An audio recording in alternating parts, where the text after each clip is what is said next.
It is finally here. We, the last two people in the world, can finally start watching Only Murders in the Building. I am so excited.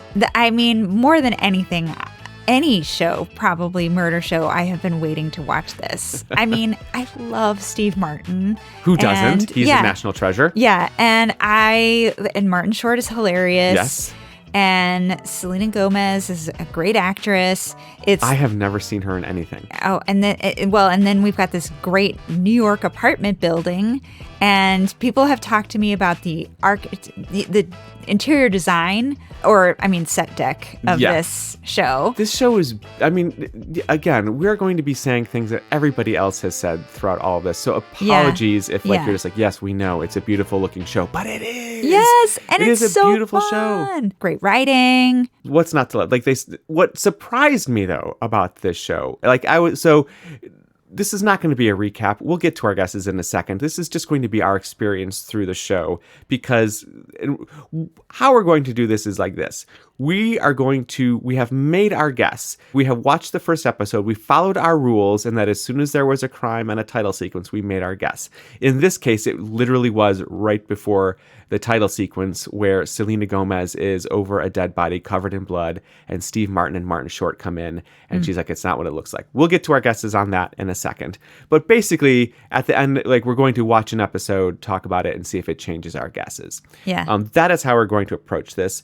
Quick little hits on Only Murders in the Building and what we liked and everything else about it. But so what surprised me most about this episode was just how incredibly sweet it was. Oh. There is some deep, it's all this episode is all about the secrets that people are hiding and who they really are. There's strangers in an apartment building. What was the log? You were just reading me the log line. What was the log line? The three strangers who live in the same New York City apartment building and share an obsession with true crime suddenly find themselves embroiled in a murder. Exactly. They're strangers. And so it spends a lot of time getting to know each other and watching them lie to each other, which is fascinating. But they're lying to each other really to protect who they are and these secrets that they have. And it's just so ridiculously sweet. And I'm really looking forward to watching their relationships bloom. So what were your main takeaways from this? Tell me your thoughts about this. Well, I was enjoying the writing. I liked the first monologues where you're introduced to, or the first scenes where you're introduced to the characters, and you hear a little bit of their internal monologue. And you see them starting to listen to the true crime podcast. Right. It's sort of a serial type thing that they're listening to on Tina NPR. Fey, great cameo. Yes, Tina Fey, so great. But they each are, basically each of their internal monologues are, or the scene that they're in. Yeah, their voiceover as they're walking through New York. Yeah, shows the theme of unexpected. So Steve Martin's character is... Brazos. No, Brazos, that is not the character's name. Steve Martin's character is an actor who played a detective Brazos on TV. Yeah. And he is approached by people who were fans, and then he's like, do you want a picture? They tell him sort of a sad story, and he's like, do you want a picture? And they're like, oh, yeah, great. And they hand him their phone to take a picture of them, but not with him in it. Yes. And so that's unexpected. That is not how he thought that would go. And it wounds his pride a little bit and feels very weird and awkward. And then you have Selena Gomez's character, or Mabel's her character name, having a monologue about how if there's a man, she has a dream about a man over her, and she just beats the crap out of him. Kills him. She takes her knitting needle to him and just dices him up, and you're like, whoa. Yeah. And then she says, and that's how I fell asleep like a baby, is that kind of murder. Which there's a lot of jokes about women watching all those gory, true crime shows. I'm sorry. I completely misunderstood. Yeah, I see what you're saying. So much of true crime is on a podcast and social media is women. Right. It's the majority of it actually is not just consumed, but is communicated. It's hosted by women. I had a physical therapist one time who was telling me about her love of all the bloody, gory, like American Crime Story, and not even that, because that's like a fictional show. But anyway, there's shows where they tell you a true crime thing and it's acted out or whatever. She loved those. The gorier, the better. And that is how she fell asleep. And I was like, that is so weird. She's like, I know, but I'm not alone. I am one of those women who clearly not. Yeah. And clearly this show has two gentlemen who are watching or listening to this true crime podcast of Tina Fey's character. Anyway, so it's unexpected that this beautiful young woman is talking about murdering somebody, and that puts her to sleep. But it is and it isn't, because it's a trope that maybe a beautiful young woman would be thinking about other things, but instead she's like thinking about how all women walk around all the time worried about men and scared of men. Yes. And then, which was a whole story they did on NPR. And a podcast. And then you have Martin Short finishing out and talking about how life is unexpected, but you just you fall off a staircase, but then you bounce back up, and you fall, but you fall back up onto it, and life moves on. And then as he's saying this, he's walking around New York, and he just seems like head in the clouds. And all of a sudden, nearly gets hit by a cab. And then he just yells at him like Dustin Hoffman. In the same vein of, I'm walking here. Like, can't you see this coat? Because like his coat is like a bold purple color or something. And meaning, like, you could have seen me, you should have seen me. Why are you trying to run me over? Yeah. And so you just get this whole like unexpected feet on the ground with this very airy, arty kind of point of view that he has. And unexpectedly, we learn that he has these very real feet on the ground problems that he's trying to solve. All of them do. I said, like, that's the whole like keeping secrets from each other, and what are they doing on this? Yeah. So, okay. Yeah. So I guess it was just like the whole theme of unexpected and like how they pushed that out to you in the script. I was like, oh, that's very cool. Thank you. And at the same time, getting to know each character. All right.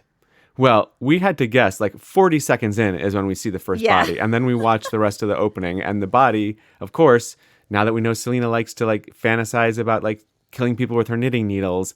Anyways, who is your guess? What do you think's actually going on? Who's behind it all? So I really got complicated on this only because we've got a lot of episodes, and I just don't think that this is going to be a very straightforward story. I hope not. I think that, I really feel like this is going to be like a number 9 Christie, like 9 Christies. Yeah, 9 on the Christie scale. Show.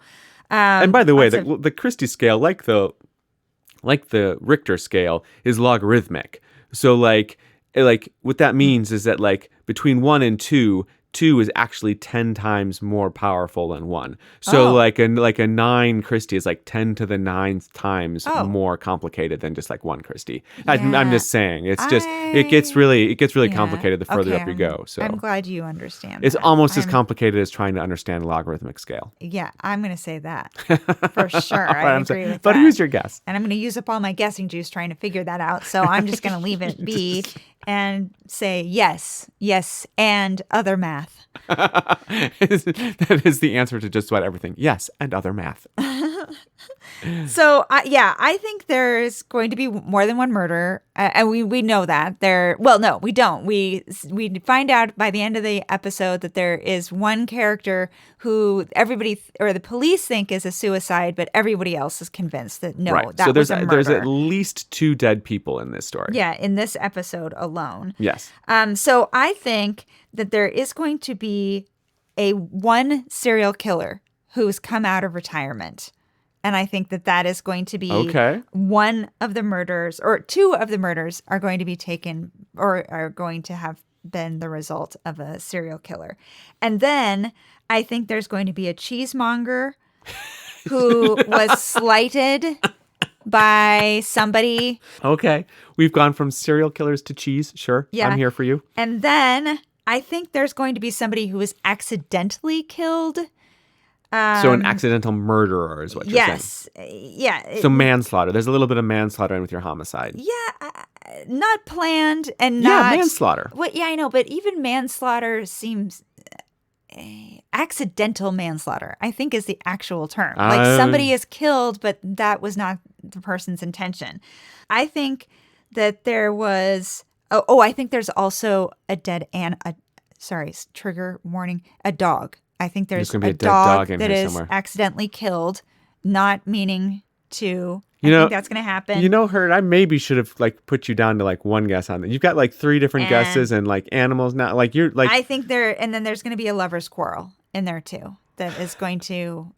I like this. I like this. Just more idea. You're an idea generating machine, Herd. I like this. I appreciate this. Just keep shooting out ideas. That's why you're here, Herd. Yeah, and I think that Selena was spending time with someone who slighted the cheesemonger, and I thought that was how she got roped in.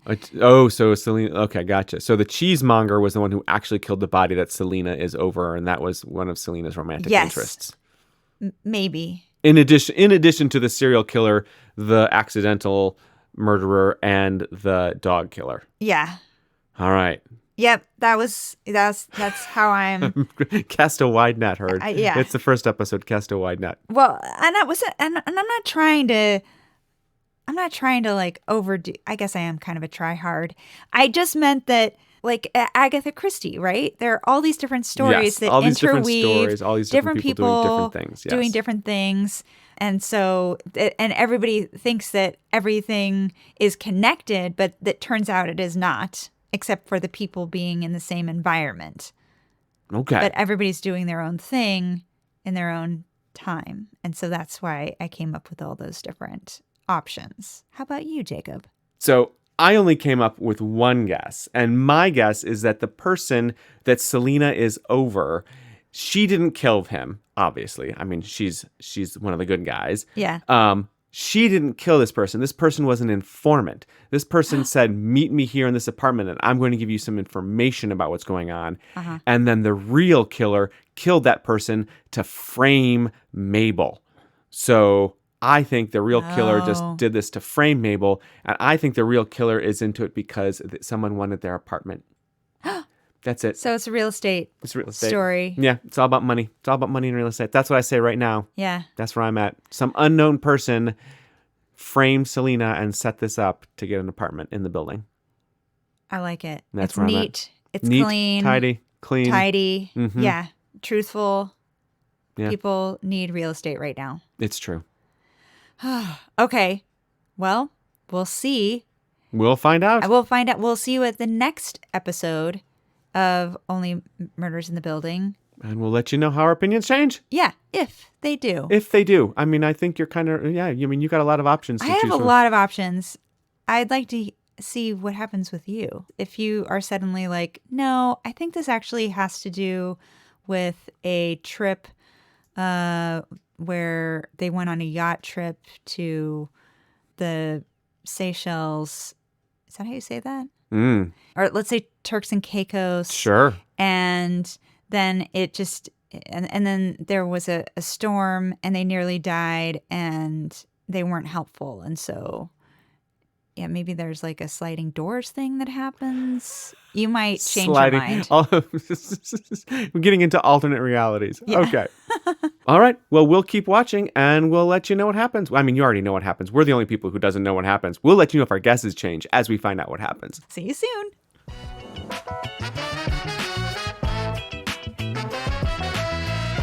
Hey, everybody. Thanks for listening. We really appreciate it. And now we want to hear from you.